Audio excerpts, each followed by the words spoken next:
Welcome to this video of Concepts of Physics. Today in this video we are going to discuss the applications of Gauss Theorem.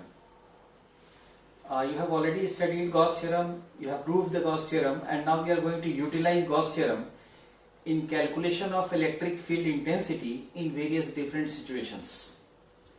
The first application that we are going to consider today is the calculation of electric field intensity due to a uniform long wire. We are going to use Gauss theorem in calculation of electric field intensity due to a uniform long wire which is uniformly charged also.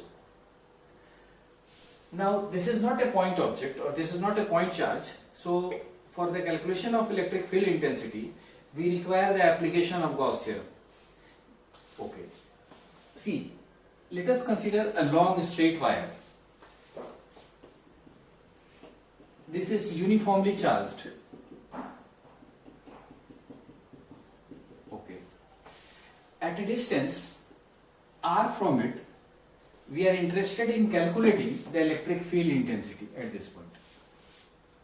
Now what we are going to do is,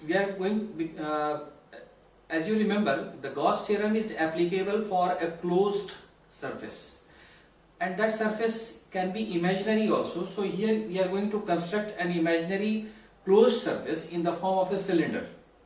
Considering this r as the radius, let us construct a closed cylinder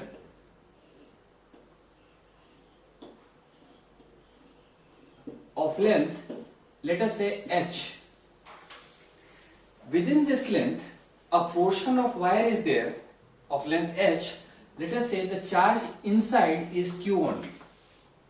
This q is enclosed within this surface. Since this is a closed figure, three-dimensional figure, this will have three surfaces: one top surface, which is a circle, one bottom surface, again this is a circle, and one curved surface area. Three different surfaces are there, and if charge is enclosed within this surface, electric field lines may come out in various directions, in all directions. So electric field lines may come out from here, may come out from here, or may come out from the curved surface. And as you know, the properties of electric field lines, that electric field lines are always normal to the surface. Let us take a small surface here, that is ds.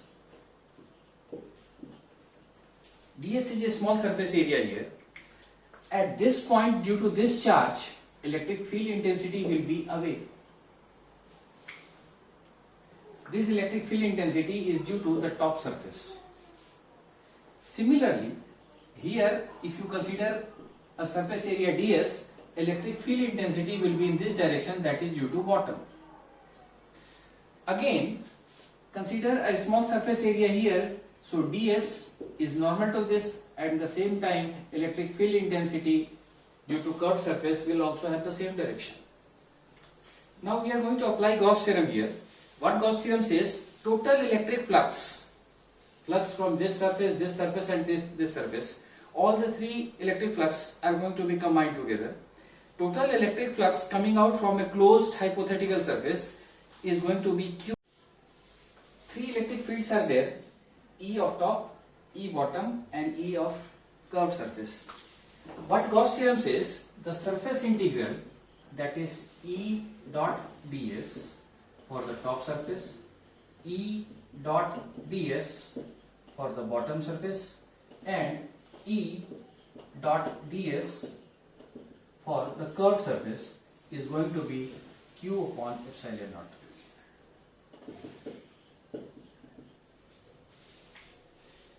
Now in this case, you see electric field and area vector are perpendicular to each other, so cos theta between them will become 90 degree, and cos 90 degree is 0. Here also cos 90 degree is 0. So these two cases are going to be cancelled, as the electric flux coming out from these two surfaces are 0. So we are left with only one curved surface area, that is E dot ds, curved surface, and that is Q upon epsilon naught. So electric field intensity E ds cos 0 degree in this case is equal to q upon epsilon naught, or this is ds is equal to q upon epsilon naught, because cos 0 degree is 1, and integration of ds is the total surface area, and total curved surface area for this cylinder is 2 pi r h, that is q upon epsilon naught.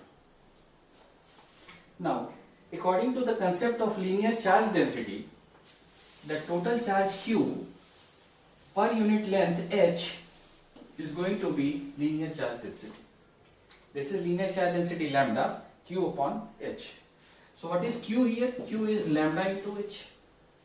Put the value of q here, that is lambda into h. So h is cancelled from either side, and we are left with electric field intensity E is lambda upon 2 pi epsilon naught r. This is the final expression for electric field intensity. Or for the simplicity in calculation, the same formula can be manipulated as electric field intensity E is 2 lambda upon 4 pi epsilon naught r. Because 4 pi epsilon naught r, 1 upon 4 pi epsilon naught r is a constant, that is k. So this can be written as 2k lambda by r. So this is the final expression for electric field intensity due to a uniformly charged sphere. Sorry, a uniformly charged long wire, uniform wire. Okay. Let us come to the next application of Gauss theorem. Is that clear? Let us come to the next application of Gauss theorem, that is calculation of electric field intensity due to a uniformly charged infinite sheet. Suppose a long sheet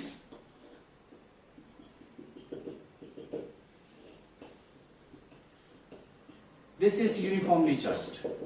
This is a two-dimensional figure. This long sheet is uniformly charged, and we are interested in calculating the electric field intensity at a point anywhere in front of it. See, this is the sheet. At this point, we are interested in calculating the electric field. So in this case, let us consider a circle on the sheet of surface area A, which contains a charge Q. Now for the application of Gauss theorem, we require a closed surface area. So just imagine a situation that through the sheet, if this, just consider my palm as a sheet, a cylinder is passing through the sheet. This cylinder is passing like this, and this cylinder is having a cross-sectional area A. So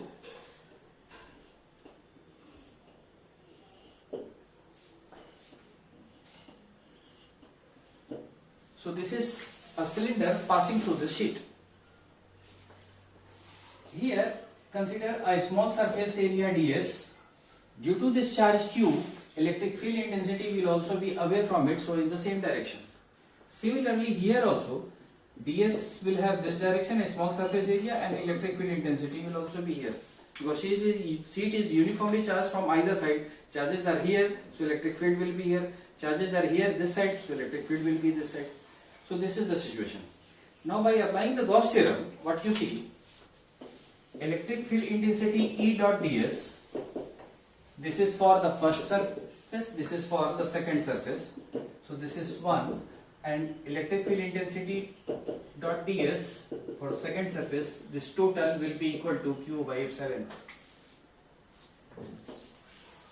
This is the total electric flux passing through the cylinder. Now, the angle between E and ds is 0 degree, so this is E ds cos 0 degree plus this is also E ds cos 0 degree is equal to q by epsilon naught. Or this is 2 times E into ds, that is equal to q by epsilon naught. 2 times E into, both are same, so just I have added them together. 2 into E integration of ds. Integration of ds will be the total surface area, and total surface area you have taken as A. So this is A is equal to Q by epsilon naught, or E is equal to Q upon twice epsilon naught into A. Q upon A, charge per unit area, is known as surface charge density. So this is sigma upon 2 epsilon naught. This is the final expression for electric field intensity due to a uniformly charged infinite sheet. You see in this expression, there is no term related to R, the distance from the sheet.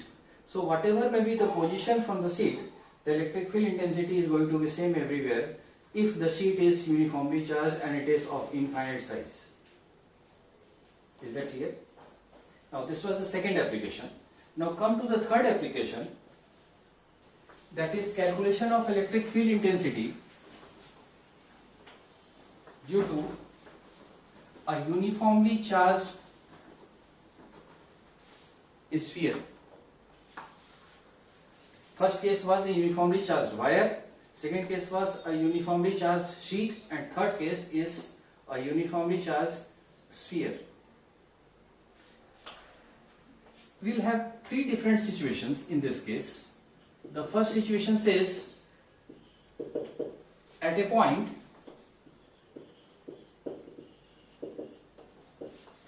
on the surface. Second situation will be at a point inside, and third situation will be at a point outside the sphere. Three different situations are there. Now, see, suppose this is a uniformly charged sheet.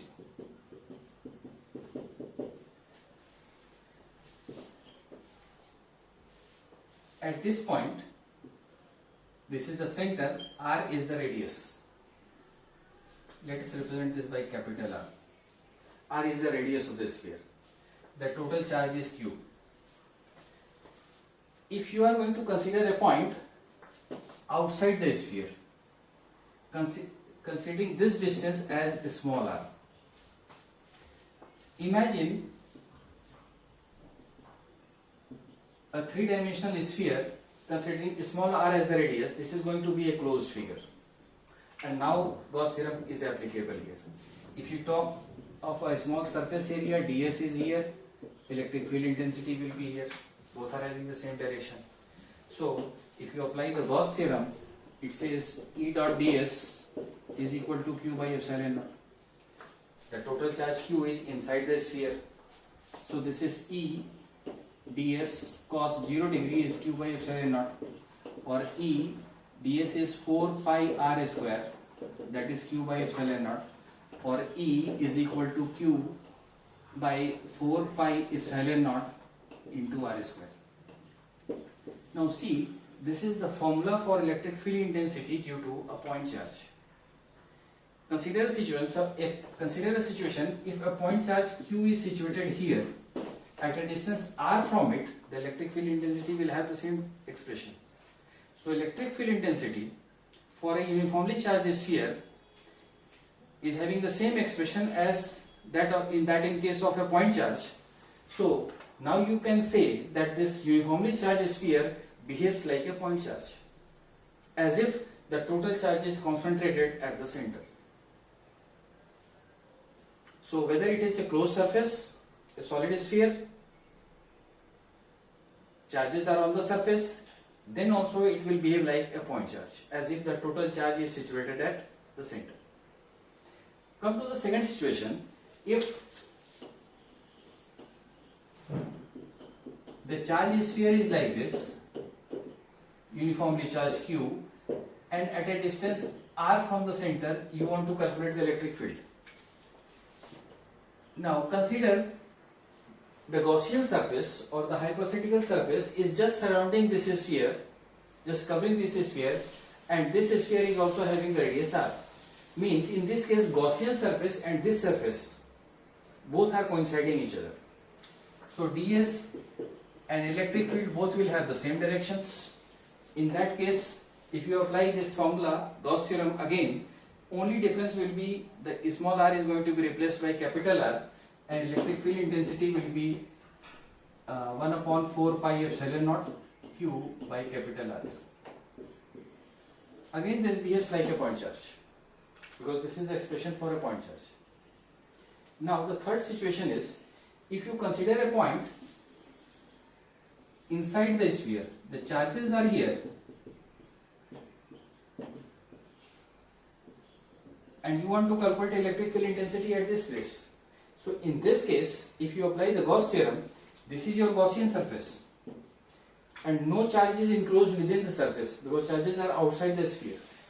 So in this case, q will become 0, and if q is 0, this q is 0, so E into this is equal to 0, or electric field intensity will be 0.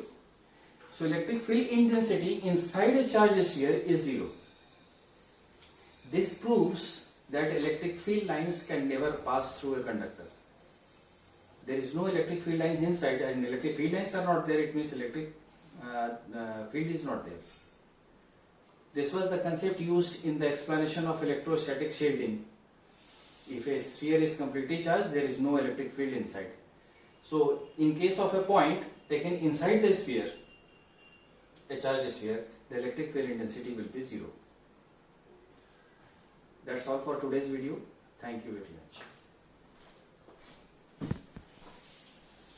बीच में छोड़ के चला मैं, गर्मी लग, पसीना छूट रहा है, लेकिन इशारा भी किया है, आई तो हम चली गई होंगे। वो यहाँ पे कितना दिखता है, मैं यहाँ पे खड़ी थी, यहाँ से तो नहीं दिखता है। नहीं। हाँ, हम लोग टेंशन में चालू करने को बोला, 2 बार घूम गई लेकिन ऐसे ही नहीं चालू किया। मैंने बोला मम्मी को, तो कहाँ से जाऊँ मैं एसी चालू करने? पहले ही बोला था ना। अरे खोल तो दिया ही था। खोल दिया था, लेकिन इसको कौन चालू करेगा?